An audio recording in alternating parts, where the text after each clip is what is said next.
There will always be laws and mechanics for the formation of the limited universe. Without limits, and without the application of these laws and structures, there is no possible universe. The unlimited, in order to manifest, must dress itself in form, rule, and sequence. The limitless mind is associated with the limitless universe.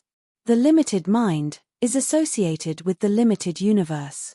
A limited and specific thought is linked to an equally limited and specific body. In the limited universe, fusion is impossible. A specific body will never merge with another specific body. Similarly, a thought linked to a specific body will never merge with another thought linked to another specific body. Each form is unique, each consciousness is isolated in its manifestation, and separation is the rule that supports the structure of the limited universe. In the manifested universe, creation is restricted to limited bodies and thoughts. No matter how much one asserts that there are no limits to creating, all creation occurs within the contours of limited environments. The manifested being, inserted into the limited universe, carries with it an equally limited thought. This being cannot distinguish whether it is the body that gives life to thought, or the thought that gives life to the body. The fusion between form and consciousness is so tight that the origin of the impulse remains hidden. As long as it is manifested in the limited universe, the being will, inevitably, be associated with a limited body and thought. Without the establishment of limits, no manifestation is possible. The creation of the universe can be summarized in a single sentence.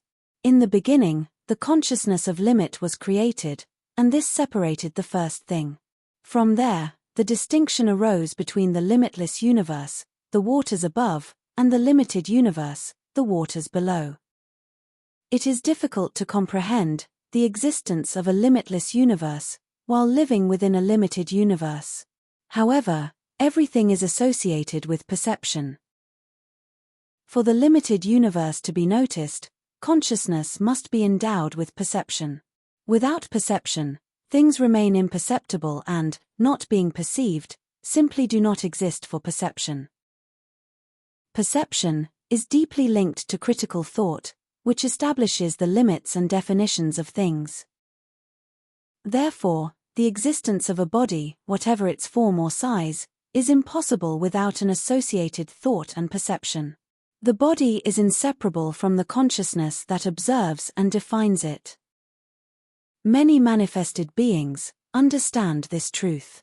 However, many still believe in hierarchies between species, sustaining the illusion of superiority that exists not in essence, but only in form.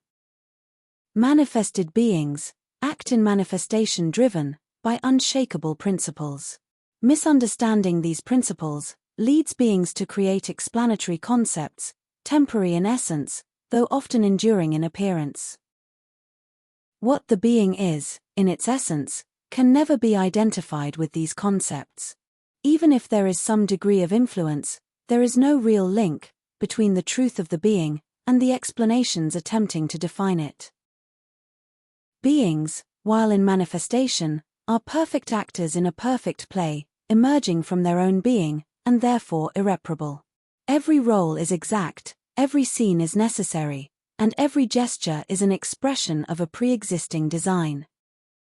The being that gives life to the character is associated with an expanded thought mind. This thought connects with the thought linked to the body of the manifested being.